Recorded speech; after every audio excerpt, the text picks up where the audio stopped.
the radical, fundamental principles of freedom, rational self-interest, and individual rights. This is the Yaron Brook Show.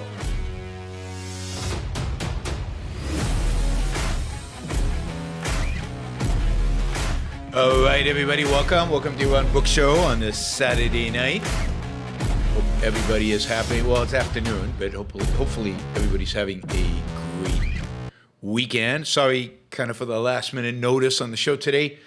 Schedules in flux, things moving around, makes it a little difficult to plan sometimes in advance. But here we are, and here you are.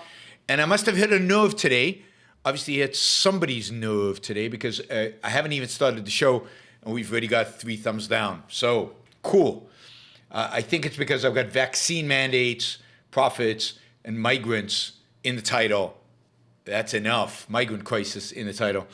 That's enough for people to give me a thumbs down because they figure they're going to disagree with me no matter what I say. There you go.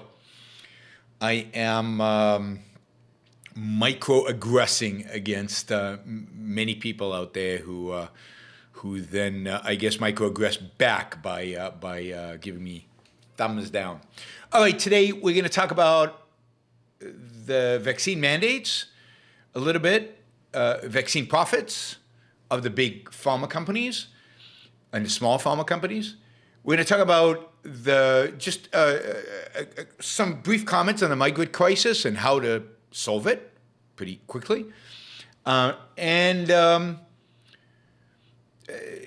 There was a good article by Ayan Hirsi Ali about CRT and how they're trying to smuggle it in by other names and what's really at the heart of CRT. So I thought that was worth talking about. None of these strike me as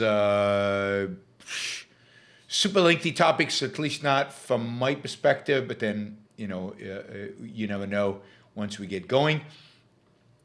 So that's why we have a bunch of different topics today. Of course, you can help shape the topics of the day through the Super Chat. You can ask questions. I try to answer all the questions. Sometimes I miss some, but that is by accident, not on purpose. Sometimes I miss some. I try not to miss any that are $20 or above. So feel free to jump in with $20 and above questions. I don't see Ali on the call today. I suspect that's because of the last-minute nature of my advertising the call. She just didn't get a heads up that she had to be on.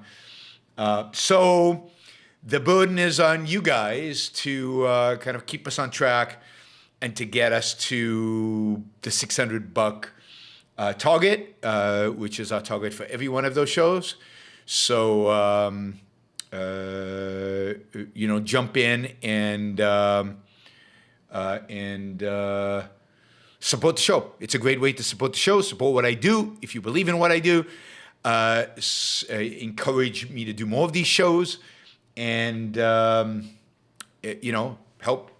pay for the kind of marketing and distribution and all of that, plus all of my talks, debates, etc., that I do around the world. I will be doing, those of you, some of you probably know, regular listeners know, I'll be doing a debate with Richard Wolff, the socialist, on Tuesday at the University of Pennsylvania. It turns out that Richard will not be there live, so they'll be streaming him in because I guess his doctor told him he shouldn't travel given COVID. So he is going to be streamed in via Zoom. Not the first time I've done that with somebody being on Zoom and I'm being live, but I will be there live. So all of you who are going to come and say hello and meet up, that'll be great because I'll be there. And you probably didn't want to say hello to Richard Wolff anyway. So the fact that he's on video, no big loss for my guess is for most of you guys who would have come. So this is at the University of Pennsylvania on Tuesday, 7 p.m. Just look it up online, easy to find, and it should be a good event. I'm hoping there's a large live turnout. I don't know what the rules are at the University of Pennsylvania, but that is what I'm hoping. Don't forget to register in advance just to make sure you get tickets. You get in, you don't have to make it all the way out there, especially, and then get turned away. So please, so look forward to seeing you guys there. All right, Ryan, thank you. I appreciate the support. Naruto1341, thank you for the support. I appreciate it. So thanks, guys.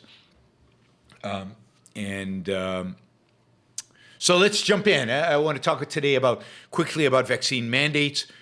Two things. I want to bring up two different issues on vaccine mandates. One is the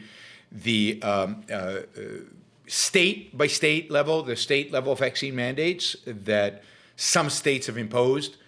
And then I want to say a few words about the non-existent federal vaccine mandates, and we can talk about that.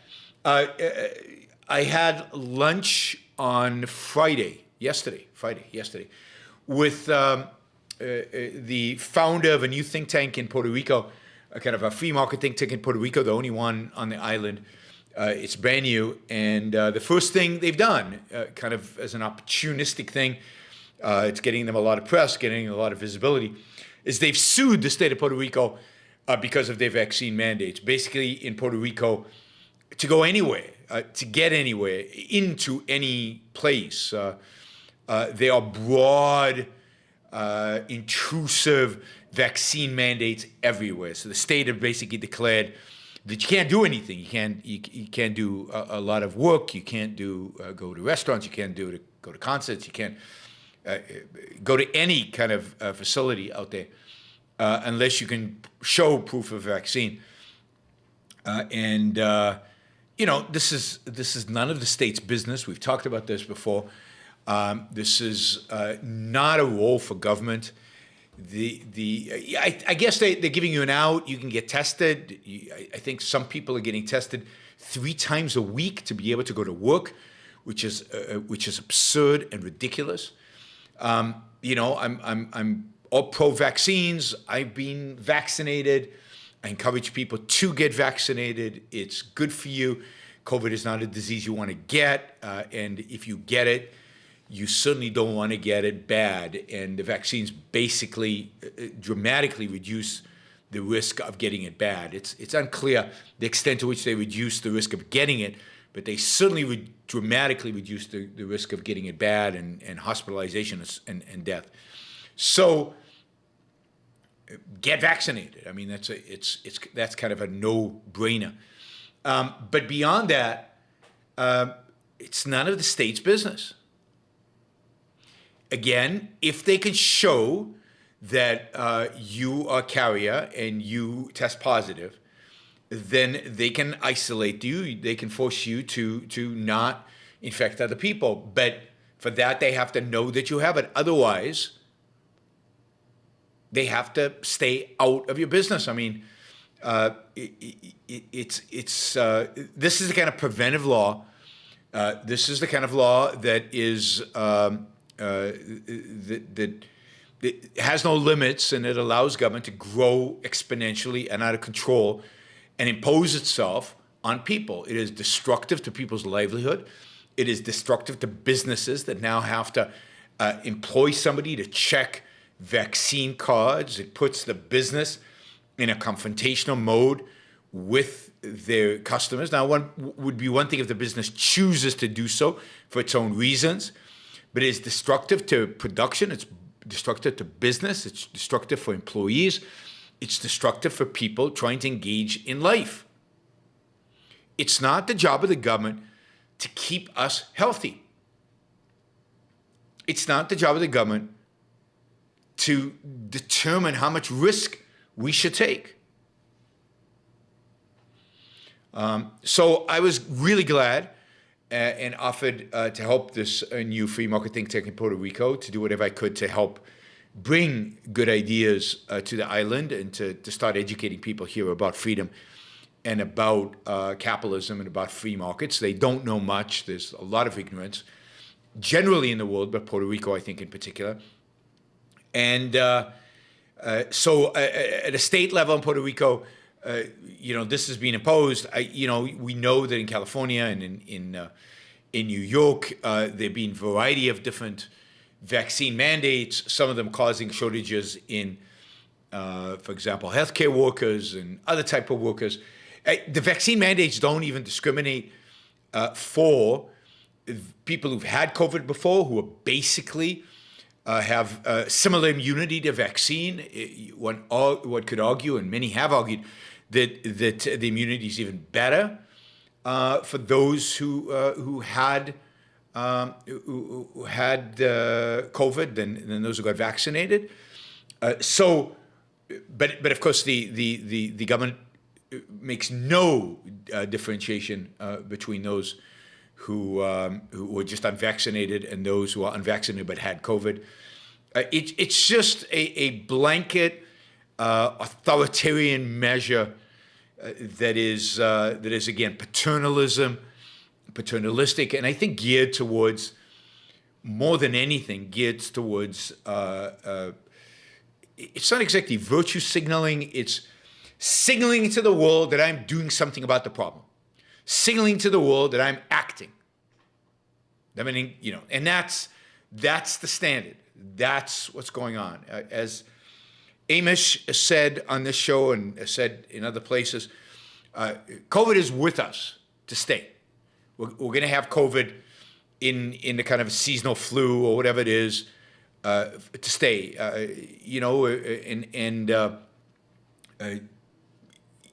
We're going to have boosters every season, maybe. Hopefully the boosters get better. So the boosters hopefully will last more than 1 year.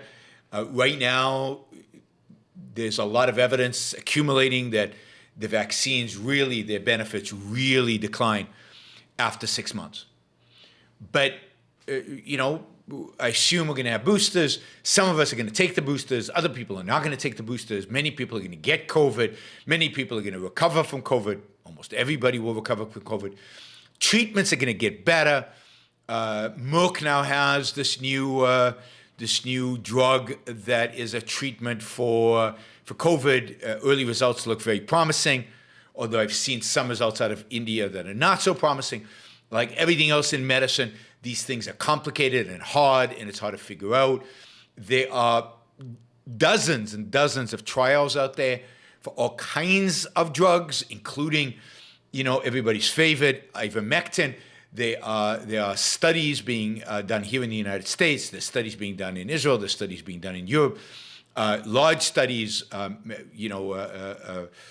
studies that are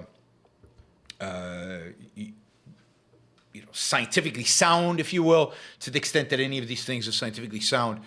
And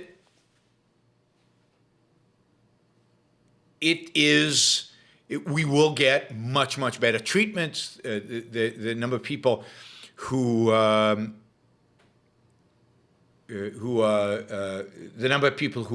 going to die from this, the number of people who are hospitalized from this, the number of people who supposedly get long COVID that really have long-term consequence of this is going to decline dramatically.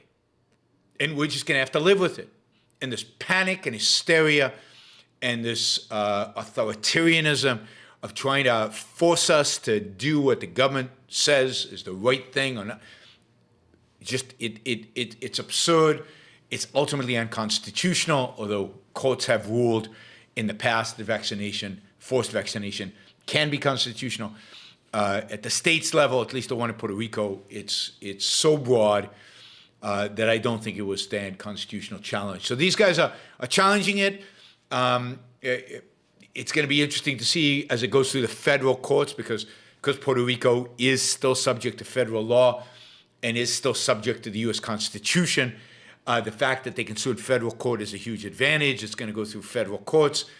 It's hopefully we'll get a quick ruling here from the district judge, and we'll see if it gets appealed onwards. But it would be nice to get rid of this vaccine mandate in Puerto Rico. Although, if you're vaccinated, they made it really simple. There's now one of these electronic passes that you can get that's pretty easy to show. It's just obnoxious that somebody from the state has to approve you going into the restaurant or not. So that's kind of at the state level. At the federal level, we've had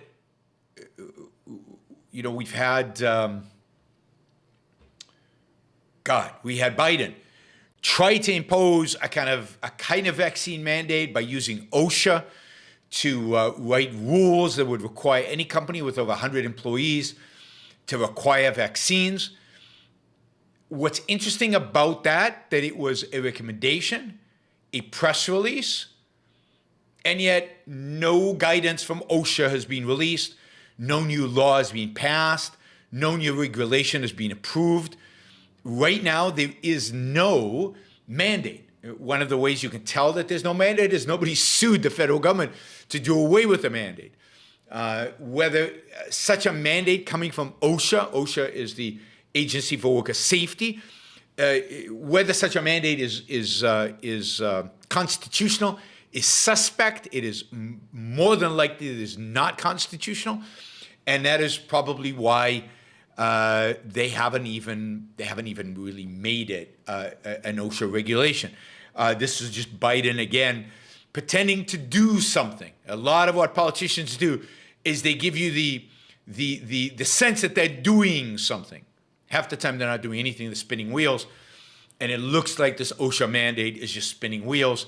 It's being dragged, delayed, nothing's come out. And if it does come out, it's going to go very quickly to courts and ultimately likely to go to the Supreme Court and be overturned, just like the extension of the rent moratorium was ruled unconstitutional. It should have been not just extension, the whole rent moratorium should have been ruled unconstitutional, a year ago.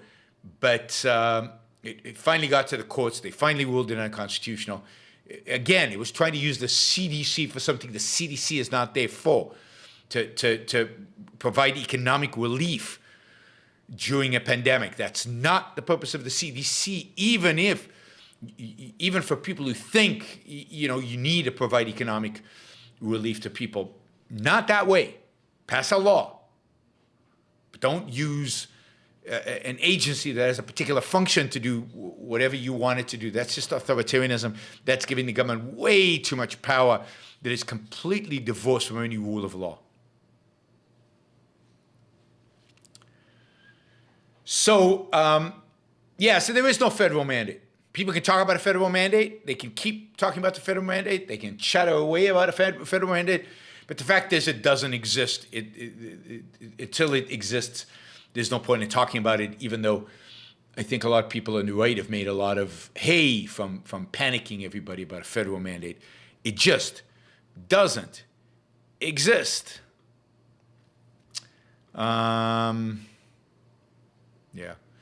I hate wearing a mask.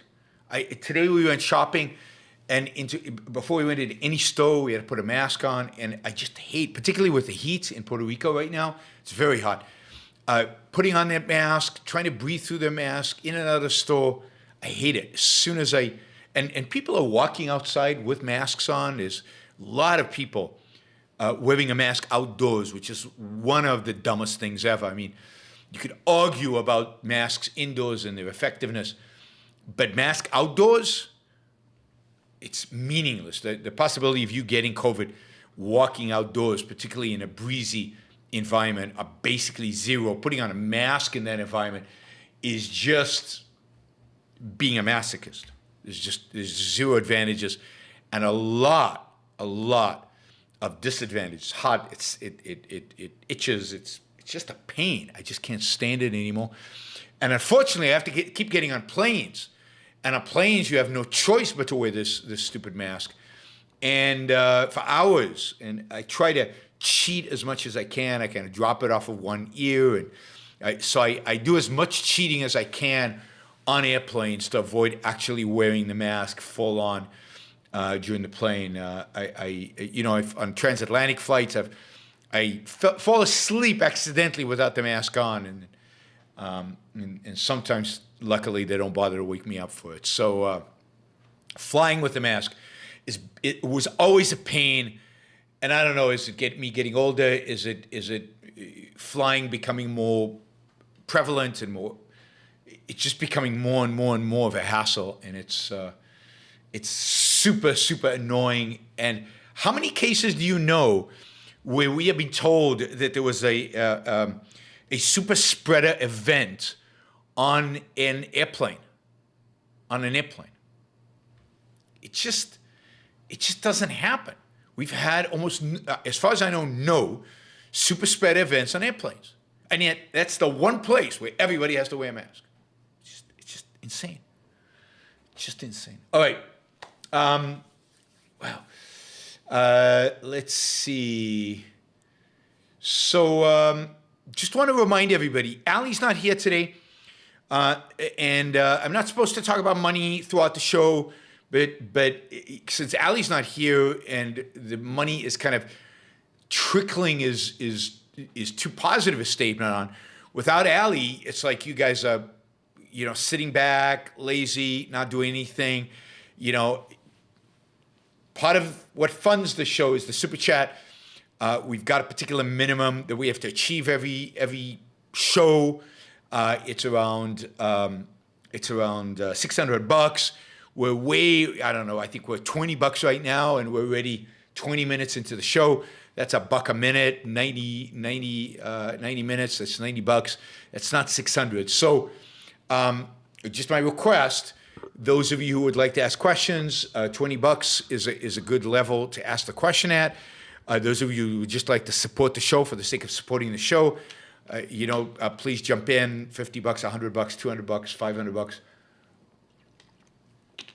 Any of those amounts will make it easier for us to reach our goal. All right, so that's what I want to say about vaccine mandates. Let's talk a little bit about vaccine profits, because it appears that Pfizer and Bioentech are going to, and Moderna are going to actually attain substantial, significant, large profits. What's interesting is that Pfizer refused the Trump administration's money last year, and they basically said part of the strings attached with the money was that if you get the money from the government, then when you sell the vaccine, you sell it at break even, right? So the government's going to give you the money up front. You're taking a risk, and I can't remember how long. For how long you're not supposed to make a profit, but for a while you're supposed to not make any money on the vaccine, and that was supposed to be part of the part of the requirements, part of the conditions under which you got the billions of dollars that the Trump administration was handing out to everybody. Pfizer, Moderna took a little bit. It took a little bit, but it didn't take the full amount, and it refused to commit to selling this at basically nonprofit rates. Ian Milcat says, if you don't support the show, the left wins. Yeah, I mean, they might win even if you do support the show, but they certainly will win if you don't support the show. Thank you, Ian Milcat. So Moderna said, okay, we'll take some money, right? But we're not going to take all of it because we want to make a profit of this. If we produce a good drug, if it's successful, we want to be able to make a profit. Pfizer, on the other hand, said, we don't want your money. Don't give us your money. If you want to pay for doses, that's fine. But we're not going to take your money. And we only want to get paid if the vaccine is successful. We only want to get paid when you buy the vaccine from us, and we want to make a profit. And that's exactly what happened. So Pfizer didn't take money from, I forget the name of the program that the Trump administration put in place, and they are making huge profits, right? Pfizer has told shareholders it anticipates receiving about $33.5 billion in revenue this year from its COVID-19 vaccine. On a pre-tax adjusted profit margin is supposed to be in the high 20s. That would give them somewhere between $7 to $10 billion of profit. $7 to $10 billion of profit. It's pretty good profits. That doesn't include boosters. Boosters could bring in about 26 billion more for both Pfizer, BioNTech, who split the proceeds, if they're approved for all Americans. This translates to about 9 billion in Pfizer profits, and maybe as much as 20 billion next year in profits, and just probably 7 billion in profits just from the boosters. And and these are speculatory numbers. They could be much larger. BioNTech, the small startup in Germany, started by the children of Turkish immigrants in Germany, that really did the science behind the Pfizer vaccine. They are reporting $3.9 billion euros of profits for the first half, just the first half of 2021. I mean, that is huge for a small company like that, and massive. And they expect much higher sales next year, and therefore much larger profits. So that's about $4.5 billion of profits of BioNTech, which, just think about a small company, what that means for them, or what that means to the founders of that company. I mean, they must be now probably among the richest people in Germany, partially because they sold their previous company. This is the second company they've started. This is a husband and wife couple. They sold their previous company for for I think $1.5 billion before. So they were already wealthy before this even started. So it truly is amazing. So not only are we going to see Pfizer, BioNTech, Moderna have unbelievable profits this year, next year, but really, while the profits will decline in years after that, because it'd be to a large extent, it'd be booster shots. Also, remember that both Pfizer and Moderna are providing millions and millions and millions, tens of millions actually, of doses to countries outside of the United States, developing countries, poor countries, for free. So they are they're being very generous, if you will, with their philanthropy, right? But in spite of that, we're going to have $2 billion or more of profits, maybe more than that, well into the future, because COVID is going to be with us well into the future. Now, this has, of course, caused the left to go basically apoplectic. And not just the left. You're seeing it on the left and on the right. Why are these companies making so much money? This is the problem. I mean, you saw this from, the Trumpist right and the left, the populist left and right are just freaking out. And, of course, the socialists are freaking out about what the hell. These companies are making a fortune. Didn't the science come from state-funded research, and therefore the state should own it all? Or didn't Operation Warp Speed pay them? No, it turns out in Pfizer didn't get the money. It didn't get the money from Warp Speed. They refused the subsidy, as hard it is to believe for those of you who are anti-big pharma. And so what's going to happen? What's going to happen, to these profits?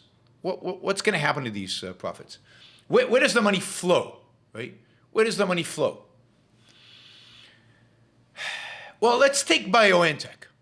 Now, BioNTech is this innovative, small, mRNA-focused startup. They're in Germany. They've been in the space for many years. They've tried using mRNA for cancer, just like Moderna did. They've had quite a few failures. Of course, that's the nature of startups. What are they doing? Well, they already today have a cash position of $900 million. What's it going to do with that $900 million? Well, they just put out a press release, I guess, that they plan to plow $950 million to $1.5 billion into research and development in the second half of the year. Research and development into what? What are we're going to put the money into, right? So we've got now $1 billion to $1.5 billion. It's a lot of money for a small biotech company. And what are they going to do with that? Well, they're working on 15 candidates for cancer therapies. 15 candidates for cancer therapies. They're also going to be devoting resources to developing malaria and tuberculosis vaccines. Now, just a malaria vaccine, has the potential of saving 1 million lives a year. 1 million lives a year in places like Africa. Now, 15 candidates of cancer therapies. I mean, again, cancer is not just brutal in the number of people it kills, but in the way it kills them. It's slow, painful, horrible death. If you've had somebody die in your family from cancer, you know how awful and horrible and disruptive it is. Imagine if any one of those 15 candidates actually results in actually successful.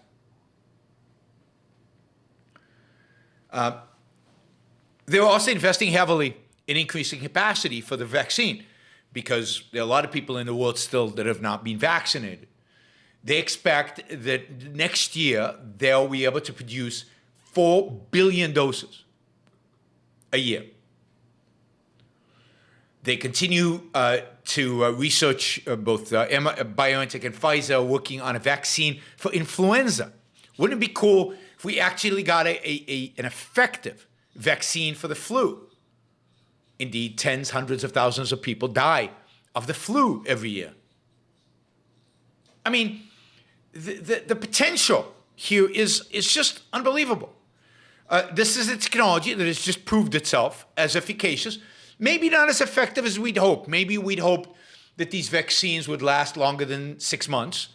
But they're going to learn. They're going to make them better.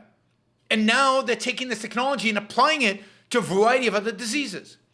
So Moderna, for example, is heavily invested. They've got, not only do they have huge profits, but their stock price has gone up dramatically, which means that they can raise capital at very low cost. And they are working on vaccines for drugs, mRNA-based drugs, to treat heart disease, cancer, rare genetic conditions, emerging viruses like Zika, and hard to target pathogens like HIV. Now, I mean, how can anybody be upset that these companies are making money when they're, we'll talk about where they should be making money to begin with, but when, even on the basis of kind of they could be helping the world, and I mean, what could be a better use of this money? From the perspective of our health in the future, I mean, think about COVID and think about the fact that these companies developed a vaccine within a year. They developed it because they had invested in platforms, vaccine-producing platforms that never existed in the past. Well, now they've proven the platform can work. I mean, the sky's the limit in terms of what can happen. Now, there's a second benefit. This is all economic benefits. We'll get to the moral case in a minute. There's a second benefit from these profits. I mean, here we have Moderna and Pfizer and Bioentech making billions and billions of dollars of profit. Other companies are sitting on the sideline looking at this and going, whoa, there's a lot of money to be made in vaccines. Maybe we should get into the business. This is how markets work. There are companies all over the world now building vaccine platforms. Maybe not for COVID, because maybe that market is saturated. Probably not. There's still billions of people still to be vaccinated. And as we said, COVID's going to be around for a while. Imagine if you could build a vaccine that lasted for 24 months or just gave you immunity forever. There are people working on that. The market is huge. Profitability is out there. It's been proven. So companies are looking, are searching, and investing. Right now, the amount of money generated from the vaccines is higher than any other drug being sold right now in the world. Now, it's not that somebody's going to try to copy Pfizer's vaccine. They can't. It's patented. But look at how many companies today have vaccines without violating that patent. Lots of companies are going to enter with their own technologies and their own efforts to try to create better vaccines. Innovation is not solely driven by the profit motive, but certainly the profit motive provides some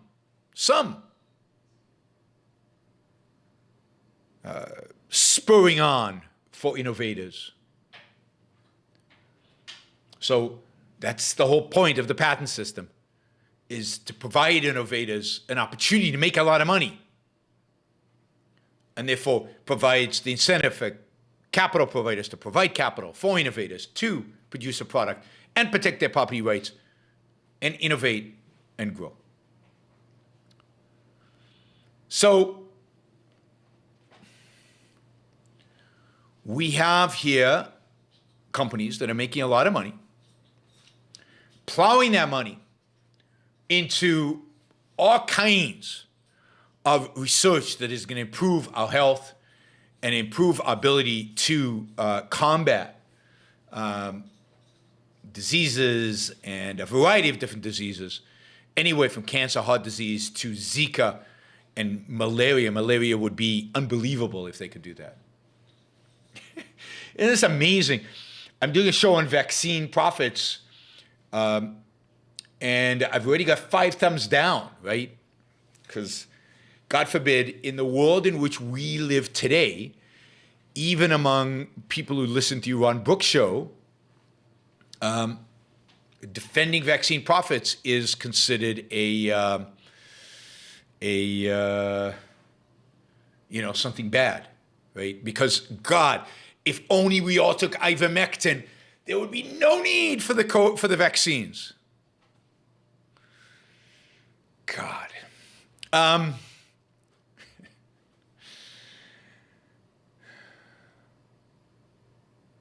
It's a strange world we live in. Very, very, very strange world we live in.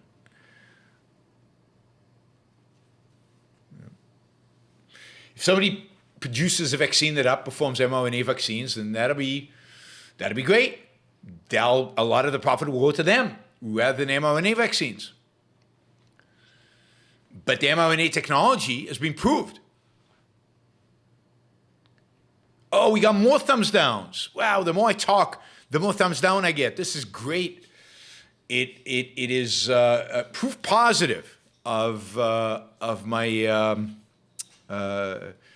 my pessimistic view of the world right now. All right, don't forget to give a thumbs up if you actually like the show. The people who hate the show are doing exactly what they need to do. Ah, God.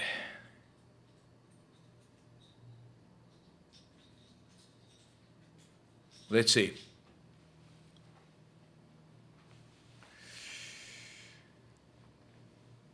The third benefit. So the two benefits, 8 thumbs down. All right, it's increasing. Keep going, guys. Keep going. This is great. The first is other vaccines, other treatments. The second is more money flowing into vaccine world. There's always been this idea that vaccines are not a profitable business, so we're not going to invest in them. So more money going into into vaccines is a positive. There are lots of things that would be very, very cool to be vaccinated against, right? I don't know what's so tough, Thessie. What's tough? Oh, she's not interested in it. All right. Sorry, Thessie. You don't have to stay up. You can go do something else.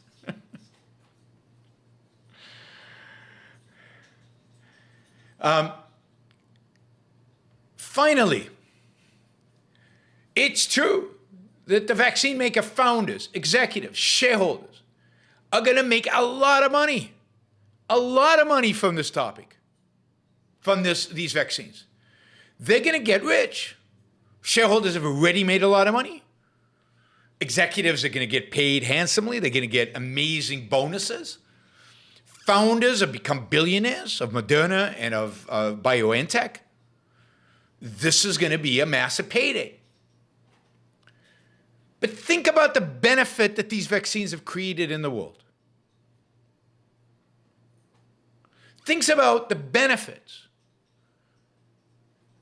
to you, to all of us, to the economies, the global economy. Think about the fact that they are making a lot of money, and they will make a lot of money. Why? Because they have provided all of us with a real value.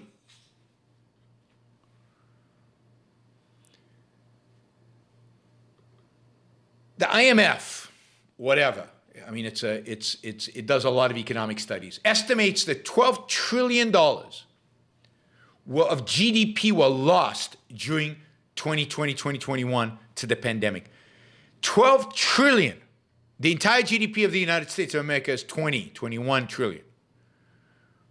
More than half of the entire GDP of the United States was lost because of the pandemic. Thessi, thumbs down, we're tough, I get it.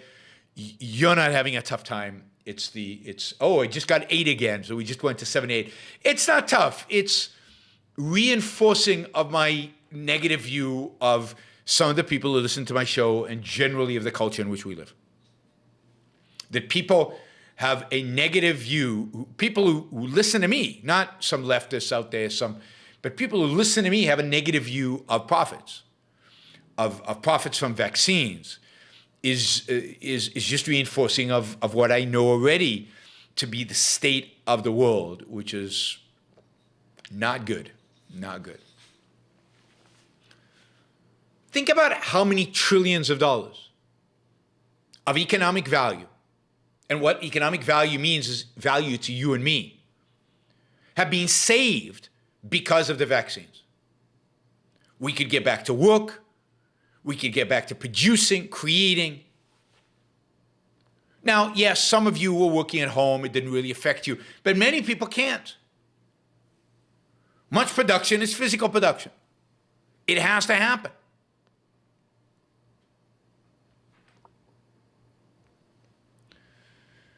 So, you could play around with the gap, approximately. But of the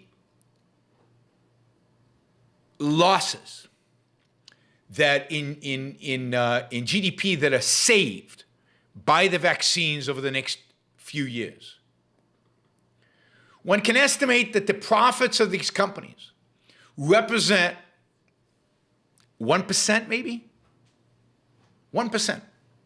99% of the value created by these vaccines. From a purely monetary perspective, we're not even talking about the fact that your life might have been saved by them. 99% goes to all of us. Ayn Rand made this point over and over again in her nonfiction. That the fact is that of the value created by entrepreneurs capture a tiny slice of that value. And even that tiny slice, as rich as it makes them, the Bill Gates of the world, the Jeff Bezos, as rich as Jeff Bezos is, the percentage of the value that he created, that he captures as wealth is minute. Somebody did an estimate that for every $100 of wealth created, of benefits that people receive from innovation, we pay the producers, the companies that make the innovation, create the innovation, $2.20. 98%, 97.8 to be 97.8 to be accurate. 97.8% of the benefit, and I don't know how they come up with these numbers. I don't really believe them, but it's in that ballpark. goes to, call it society, but that's not the right term. Goes to all of us. Goes to all of us. And yeah, the founders get rich, innovators get rich, shareholders make a lot of money. But that's because they make life of all of us much better. It's because they've created objectively, they've created real value. A value that we recognize because we buy their stuff. We consume their product. Why do we consume their product? Because it makes us better off. Otherwise, we wouldn't do it. So there's a Nobel laureate, William Nordhaus. He says that the gains from innovations like computers, software, and telecommunications are mostly enjoyed by you and me, the consumer surplus, not the innovators themselves. In fact, Nordhaus concludes that only a minuscule fraction, about 2.2%, of the, quote, social returns from technological advance over the 1948-2001 period was captured by producers, indicating that most of the benefit of technological change are passed on to consumers rather than captured by producers. Now, that is a stunning result, and it's completely consistent. She didn't have these data, completely consistent with Ayn Rand's view,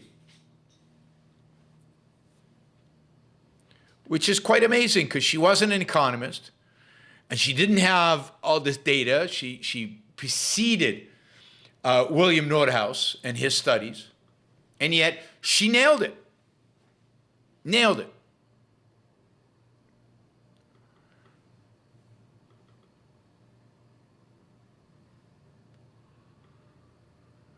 All right. We will get to all these questions, I promise, in a little bit. Well, soon, because I have to go at 30 minutes past. So I'm going to get to these quickly, and then I'll probably do the Migrant Crisis quickly and leave the CRT for next time. All right. So I think vaccine profits are great. Say that over and over again. That should be your new mantra. Vaccine profits are fantastic. They're wonderful. They're amazing. They're very, very cool. Good for vaccine profits. And it's too bad we needed a vaccine. But sometimes bad things happen. COVID. I'm not going to go to the question of the origin of COVID.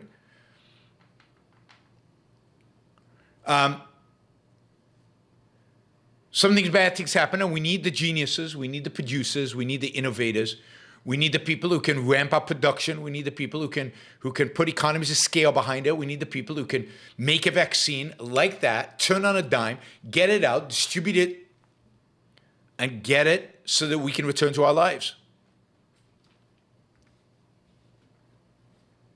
Right. And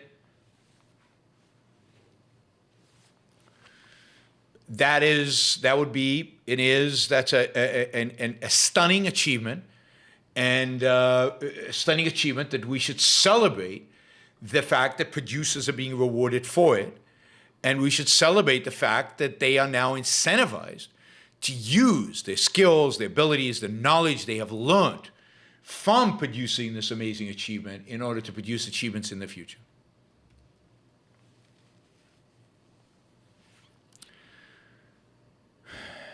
All right.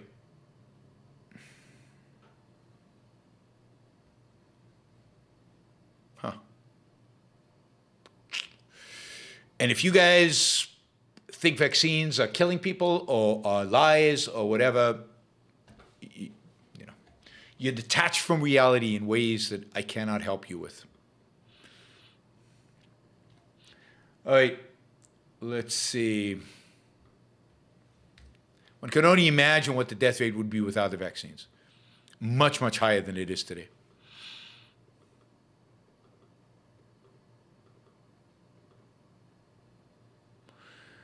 All right, let's see.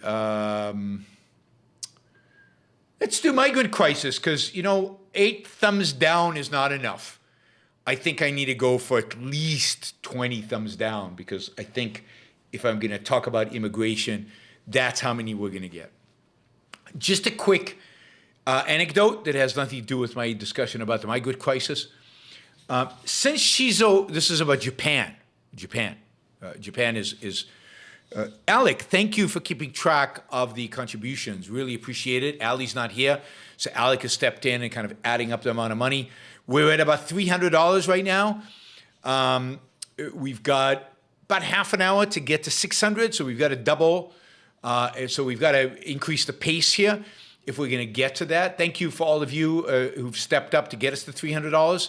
Some of you being very generous in getting that. I will get to your questions in a few minutes. I promise. I'm just going to do a quick thing on Japanese immigration, and then on the migrant crisis. And I'm not going to spend a lot of time on the migrant crisis.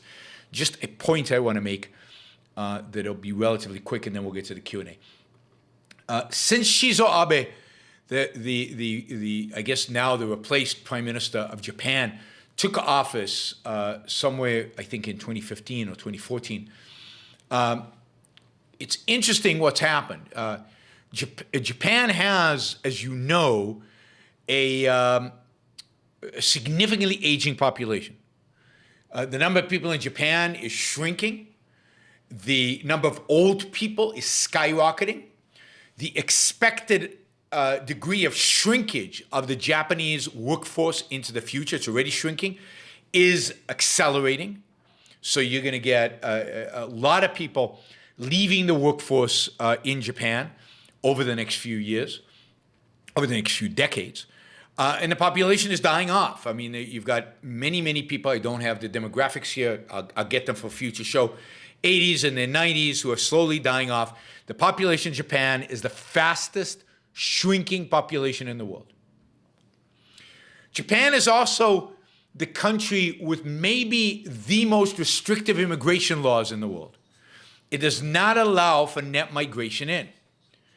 Indeed, if you look at migration from about 2000 to maybe 2016, Japan probably had more people leaving than coming in. It had a net negative migration. Japan generally is super restrictive for cultural reasons. One could argue that certain of Japanese policies are racist. They certainly have a certain view of what it means to be Japanese, and to some extent of a certain sense of superiority that is involved in being Japanese, and they don't want other people coming in. So you got two phenomena. You've got a shrinking population, which means very difficulty in growing GDP, very difficulty in producing and creating wealth in numbers that can keep the high standard of living the Japanese have. Fewer and fewer people working, more and more people living off of pensions and retirement, a larger and larger government debt, largest debt to GDP of any country in the world, I think, is, or at least any developed country, certainly in the world, is Japan. Well over 200% is government debt. And those are not recipes for economic success. And Japanese governments recently recognized that. And if you look at migration patterns since around 2016, 17, suddenly migration has turned positive and has accelerated upwards, so that in the more recent years, Japan has increased its foreign resident population by 850,000 people, or about 4%, or roughly 40%. 40%. Since Shinzo Abe, who was voted in as a nationalist, as a real Japanese nationalist. And yet even Shinzo Abe recognizes that having a shrinking population is not good for the Japanese. and therefore they have dramatically expanded immigration opportunities into Japan.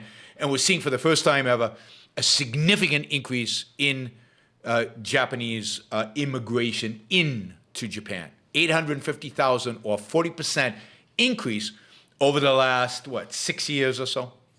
6 years. Anyway, I thought you'd find that interesting, and particularly in the context of immigration into America. We've obviously got a migrant crisis on our southern border. You saw all the news stories about the Haitian migrants under a bridge, flown back to Haiti. Almost all of the Haitians are there, and there are more coming from Central America, are Haitians that have lived in Latin America for many years. COVID has destroyed many of the Latin American economies. Many of those Haitians were from Brazil. The Brazilian economy has been destroyed by COVID and by the government's response or lack of response to COVID.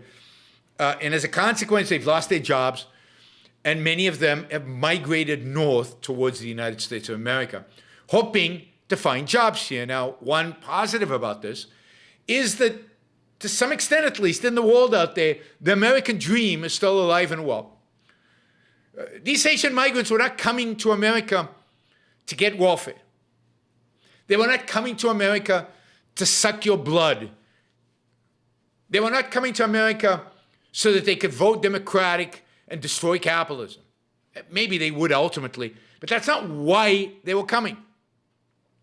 They were coming to America to work. Because America still, people still believe out there in the world that America is a land of opportunity, that there are opportunities to live a better life, to raise kids, to rise up financially, and send money back home because you make so much money. And if you add to that the fact that there's a massive, right now, massive shortage of workers in the United States at every level. We are way behind in building homes, way behind in building homes. Now, some of that is not in my backyard, government not allowing for building enough, not giving enough permits, all of that. But that's not the whole story. If you actually look at the story, that's not the whole story. There's a massive shortage of construction workers, typically immigrants. There's a massive shortage of H-1B. There's a massive shortage of programmers in the U.S. Starting salaries at places like Amazon are going through the roof, not just in the warehouse, but also in the programming space. I've talked about this in the past in the shows. The last job report showed large increases in wages. Why? Because Americans have become super increased productive? No. Two probable reasons. One, it could be inflation. That is, there's more money slushing around. But more likely, it's that there's a shortage of workers. Now, there's not a shortage of workers in the world. There's just a shortage of workers in America. And by the way, birth rates in America are below replacement. So America now has entered a declining population trend if you exclude immigration. Well, if in England there are loads of construction workers, send them to the US, because we're short of them. We're short of everything. We're short on nurses. We're short on construction workers. We're short of programmers. We're short on scientists. We're short of anybody with a PhD in a STEM profession. Because over the last 2 to 3 years, there's been a dramatic decrease in immigration, partially because of Trump and partially because of COVID.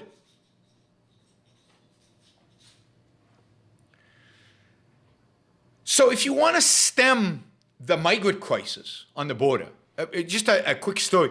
So before we get to that, so there's these Haitians were trying to get into the U.S. But a couple of years ago when under Trump, and Trump wouldn't let them in. So they landed up staying in Mexico, in the Tijuana area, so in Baja California, south of California, in Mexico. And there's a Haitian community down in Tijuana, in that area. And it turns out that they are incredibly hardworking, productive, that they are contributing to the local economy, They are, it's Mexico, so they're not making anywhere near as much money as they would in the United States, but there is a worker shortage in Mexico right now, particularly in the free trade zone. I forget what it's called, the Mercado, something like that. Between Mexico and the United States, there's this zone where you can build factories that can import into the United States for no tariffs. And what's happening is because companies are trying to diversify their supply chains away from China, many companies have moved operations to Mexico. And Mexico has now a shortage of workers. So there are very, very few people from Mexico trying to get into the United States illegally.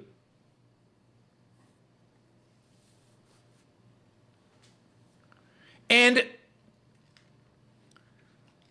most of the people trying to get in are from other countries in Latin America. And we'll get to why Mexico is doing relatively well in spite of having a horrific socialist president relative to other Latin American countries. But there's a shortage of workers. These Haitians found work. They're doing well. They're being productive. They could have been in the United States working. They could have relieved the worker shortage in the United States. But no, we keep them out. Instead, they're in Mexico. Now, there are two things that can be done in terms of the migrant crisis. One is let them in. In other words, dramatically increase the legal visas, work visas that are being provided. We provide way, way, way too few legal work visas to people coming into the United States. Dramatically increase them. And if you dramatically increase them, they will come legally. There won't be a migrant crisis. They won't be asking for asylum because they won't need to ask for asylum. Asylum is just an excuse. Give them a visa to come to work in the United States for 5 years. You don't have to make them citizens. You don't have to make them anything. Make them legal, though, and let them come and work. There are so many industries that are now struggling to find people to work in the fields, to work with horses, to work in industry. There's been a massive shortage for years and years and years for people like welders, manual labor, skilled manual labor, huge shortage. Bring in anybody who can weld, send them over. And of course, you won't have a migrant crisis anymore.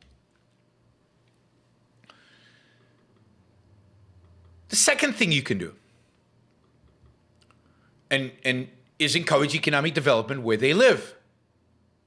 Now, that doesn't mean give those countries money. The opposite. Giving them money just lands up in Cayman Island bank accounts in the name of the local thugs, dictators of those countries.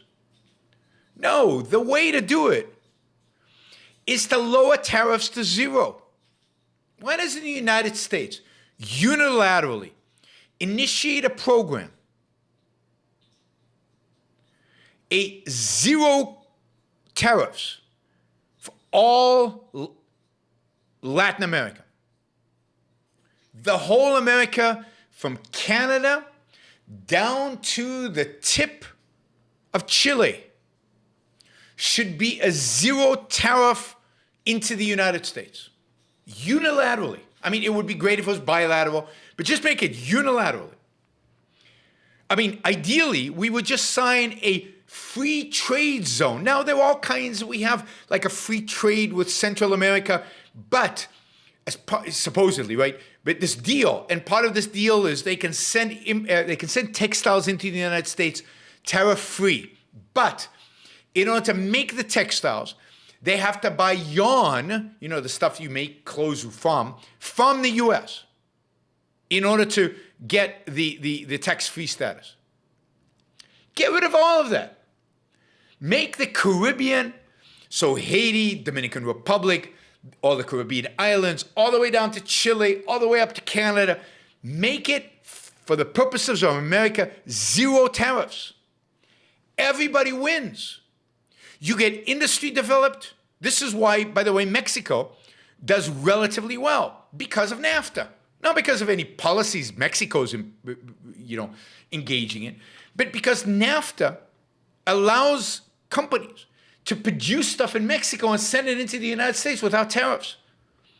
And now they're discovering, these big companies are discovering that it's better for them to diversify globally. They're shutting down factories in Asia, moving them to Mexico, and importing, and that's why there are jobs in Mexico. Well, imagine if you did that with Guatemala and Honduras and Haiti and all these places. And they could export to the United States. People would have jobs. They wouldn't have to leave their families and drag their kids across the desert to come into the United States. And just create one big free trade zone in the Americas. And it's not like we need zero tariffs to send our stuff into Guatemala. The Guatemalans don't have enough wealth to buy the stuff that Americans produce. So it's insignificant. So make it unilateral and hope that they all mimic us. It's such an easy policy. It's such a no-brainer. It's so straightforward. It's so America first. It's for the sake of America. It would make America great again. Lower tariffs to zero, at least for the Americas. You should do it globally, but at least for the Americas. And then,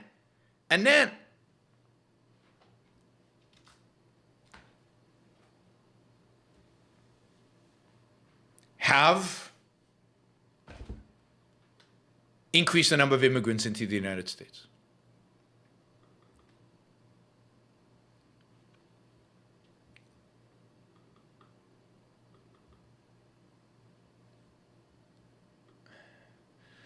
All right, I'm going to take Super Chat questions. We'll start with the large dollar amounts. No more $5 questions. I'm not going to take any more $5 questions. You want to ask a question, $20 or more. I'm just running out of time here. We've got 20 minutes before I have to leave. Okay, we got some $50 ones.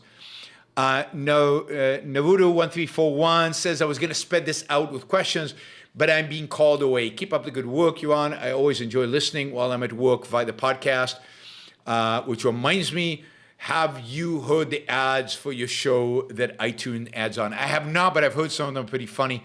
Funny in the context of my show. Some for kind of leftist politicians, all kinds of stuff like that. So I have no control over the ads that are added to my show, so I apologize in advance for what's being added. Noel says, received the book, The Cave and the Light, today. Look forward to reading it. Thanks to Yaron Book Show. Yeah, I just finished my, well, no, I'm not finished. I'm almost finished. I'm like 20 minutes away from finishing listening to it. I love the book. I think it's fabulous. I encourage everybody to read it. I think it's one of the more important books to read in terms of the role of ideas in history.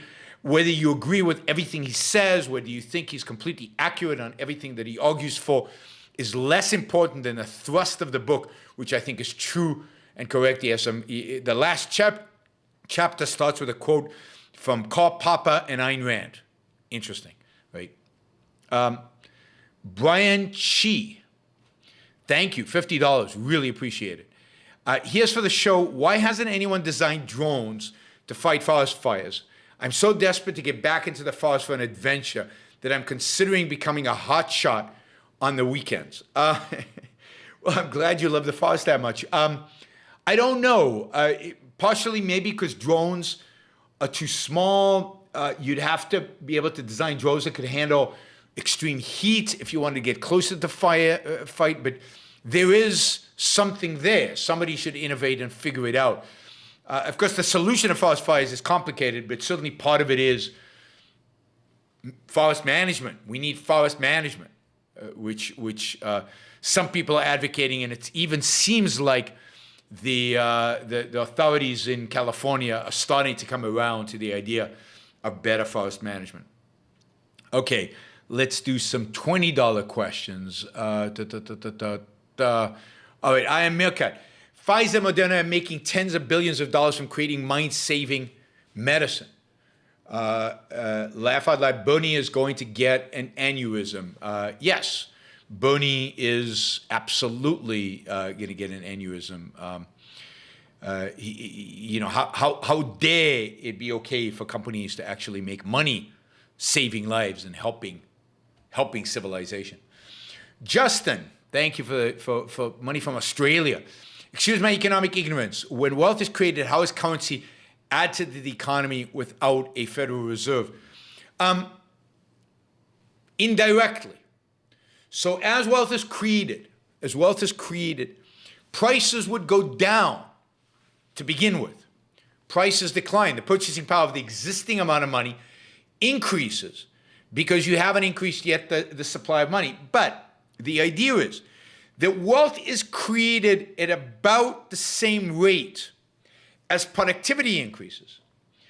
And as productivity increases, those increases get manifest in increased productivity in mining for gold. So the supply of gold goes up with the increase in wealth, increase in productivity. As there's more wealth, more money to be invested in mining for more gold.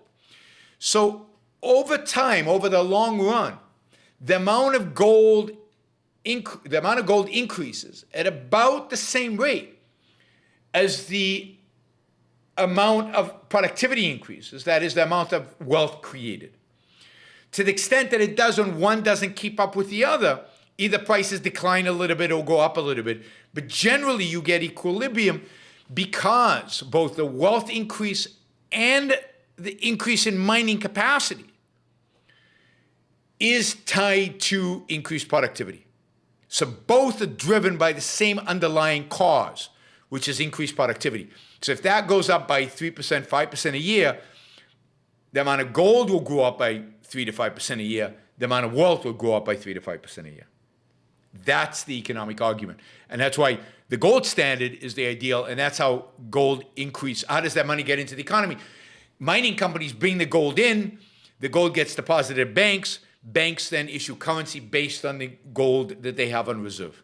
And the supply of money increases as the supply of gold increases in the vaults of the banks. That is a very quick, simplistic articulation of how a gold standard works. A little bit more complicated than that, but that's the basic notion. John, thank you. Really appreciate the support. Thank you. So we're at, I don't know, I've lost count now, but 330, 335, 355, 50. Another $50 would be great. We should at least make it to $400, which is kind of it used to be the goal.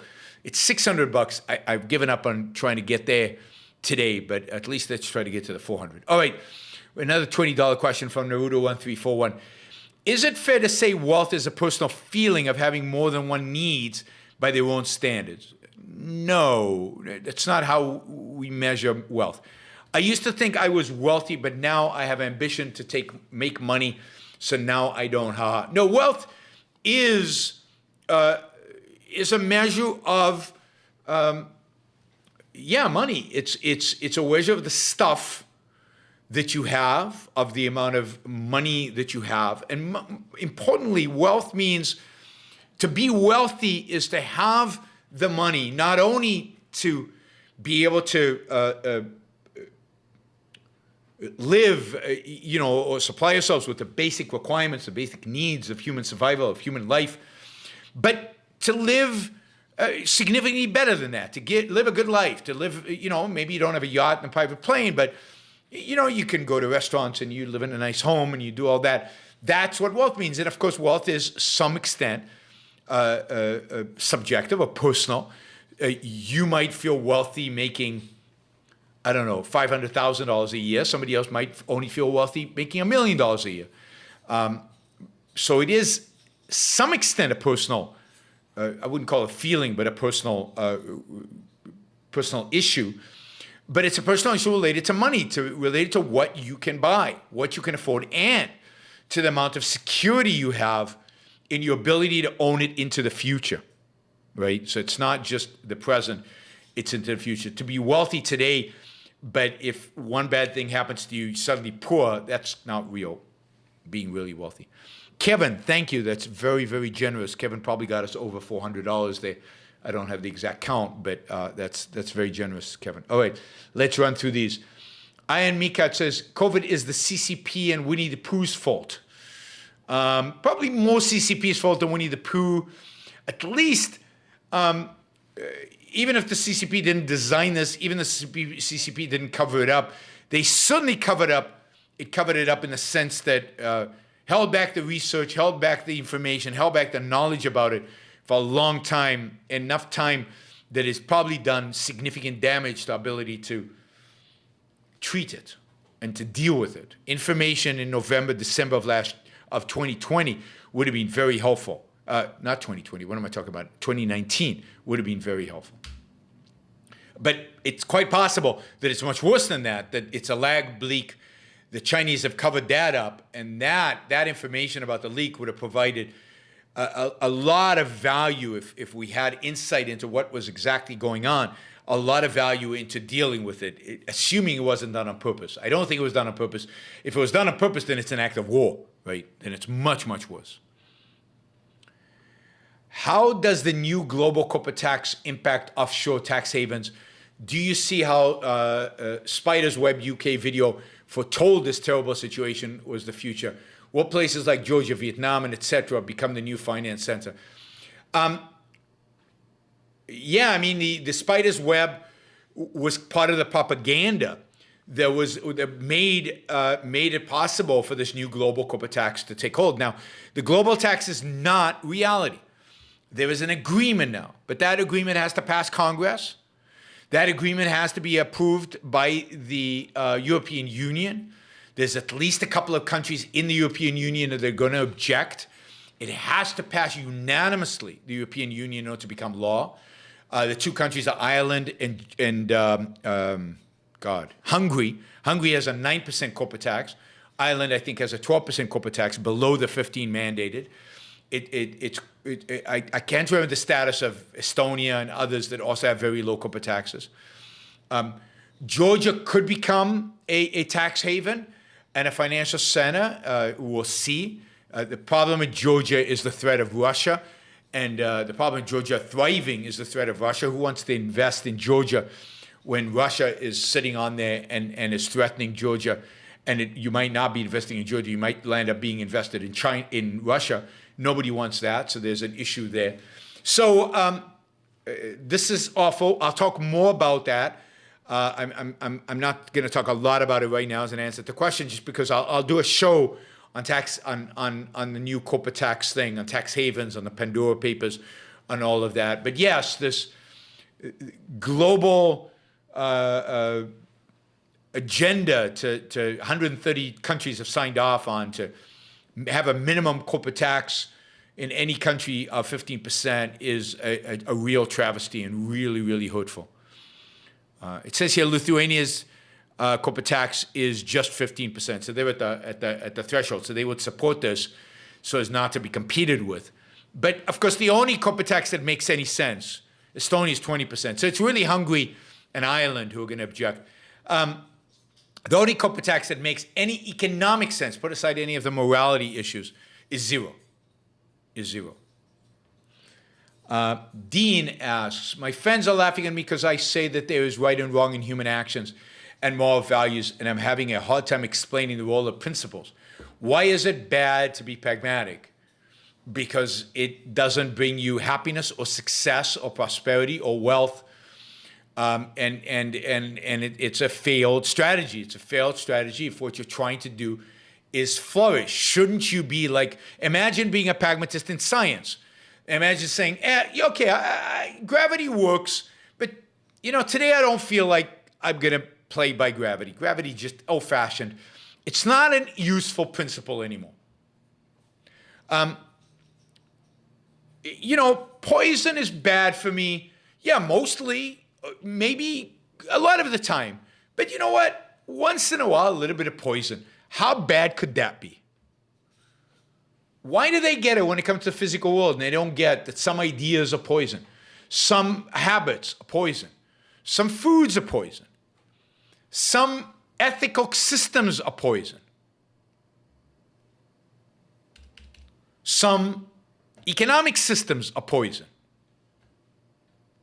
Principles are the recognition that there is right or wrong, just like in the physical sciences, in human behavior and in society, in the way societies are structured and the laws passed and so on.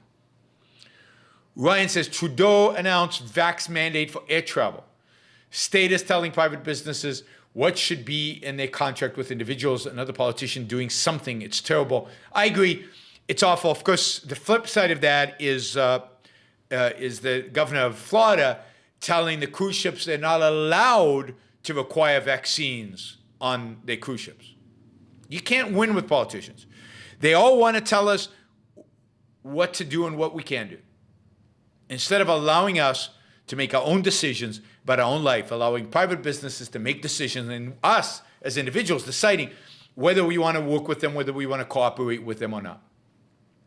All right, guys, we're about $200 short of the $600 goal. Would be great if somebody stepped in with some to make up that gap. But you know, we're about to wrap up the show. I've got 4 more questions. If you want to ask a question, make it a $20 or $50 question, and I'll take it. Otherwise, we're going to make these the last 4 questions. Ryan says, if anyone here gave $5, we would be over half the way to the goal. The show is worth more than that in your life. Give up 1 latte. Come on. Yes, there are 100 people right now listening to the show. It's actually the highest it's been throughout the last hour and a half. 100 people live right now.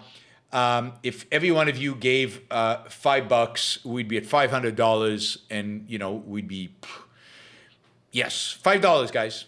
Not that hard. Ryan, a part of me wanted COVID to cause the collapse of socialized healthcare in Canada. If it had happened, I know most people would conclude we needed more government. The vaccines prevented the collapse. Yes. The vaccines did prevent the collapse. We didn't get the collapse. Sorry, but it's probably good. We saved a lot of lives, put it that way. Collapse, well, yeah, part of you wants it. You don't really want it. Let's see. Thessie, on a budget, but well set on immigration. Let people come in and work. Fresh blood in the U.S. Good ripple effect of energy. Yes, thank you, Thess. You really appreciate the support. Hunter, thank you for the $5. RDF, thank you for the $5. Stephen Porter, thank you for the $5. Yes, I mean, if we do this, we will get to $600 like that if all 97 people, few people left, do that. All right, Scott. Scott is always trying to be obnoxious, but he puts $5 on a question, so at least he's putting his money where his obnoxiousness is. I noticed the CRT class at OAC. Instead of saying, good, I'm so happy there's a CRT class at OAC, or spin it like this if you want to kind of a put down. I'm glad to see that the Admin Institute is taking CRT seriously enough to have a CRT class at the OAC. That would not be Scott, though. That would be somebody else. Kyle, thank you. I'll get to that quickly. But no, this is the question. Shouldn't there be one on conservative nationalism or whatever right-wing threat is supposed to be around the corner? I think AOI is counting on me to carry the load on conservative nationalism. They just delegated it to me. I will keep talking about it. By the way, I will be debating one of the, probably the leader in the conservative nationalist movement. I'll be debating him at the University of Texas in Austin. I encourage, I'm sure it'll be live streamed, or I'm sure we'll get a tape of it. You'll all be able to watch. And yes, Scott, you too will be able to be educated about it. I'll be debating him. He chose the topic of the debate. The topic of the debate will be conservatism versus individualism. I didn't come up with that title. He did. Which basically he's admitting conservatism isn't individualism, and is anti-individualism versus individualism. So, and that is Yoram Hazoni. So I'll be debating the National Conservative. There's a big National Conservative conference in November in Washington, D.C. There will be hundreds of intellectuals from the right at that conference. If you're interested, Scott, you can tune in. I'm sure they'll be live streaming all their sessions, and you can get an education from them. I will be commenting on it. Believe me, I will be doing a lot of shows on conservative nationalism while that is going on. By the way, The CRT. The CRT is, well, I'm glad Scott is rooting for me against the left, not so rooting for me against the National Conservative, I guess. Thank you, John. Thank you, Theme Master. But by the way, as part of the CRT class in the OIC, students are actually going to read some CRT literature. And I know what's going to happen is word is going to get out there that the Iron Institute is teaching people CRT because they're going to have to read the stuff, because our belief is before you come out against stuff, you should know what they're advocating. We should know what their actual position is. And then you can rip them to shreds. All right, Kyle, any opinion on Anne Applebaum? She wrote Red Famine and Twilight of Democracy. God. I think I just read something by Anne Applebaum and that was very good. God, but I can't. Let me put that aside. I'll try to find it. But I think I just read something by her that was very good.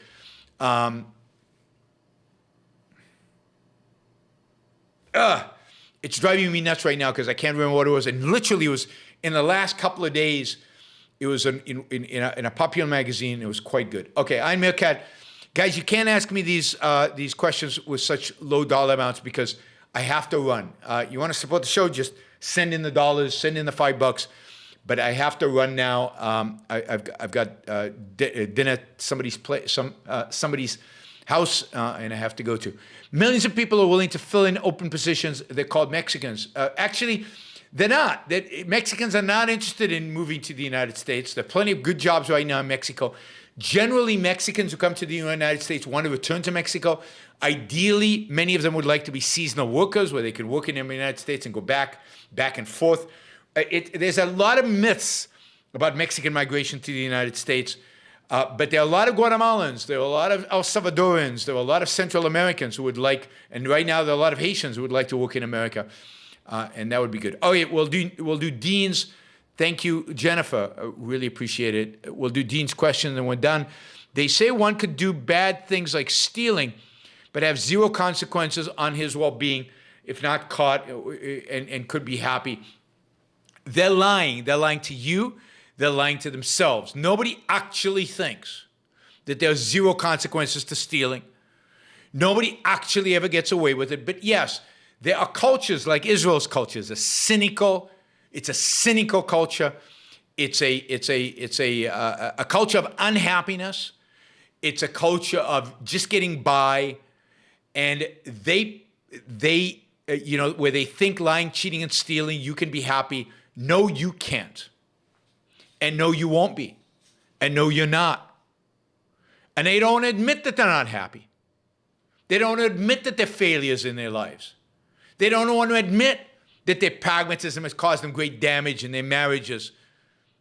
It's like saying, I can cheat on my wife and there's zero consequences. Yeah, right. Whether you get caught or not, they're not zero consequences. Your home life will be a shadow. You'll be split. It's a disaster, whether you get caught or not. So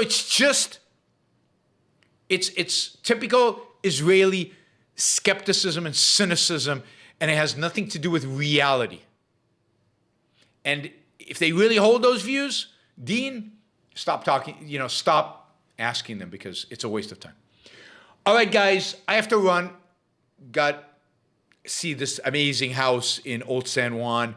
We're having dinner there. I'm excited about going there. I will see you all tomorrow. Not sure exactly what time, but I don't know what time. Maybe 8 o'clock in the evening, maybe in the afternoon. We'll see. I'll try to give you more notice than I did today, but I will see you tomorrow.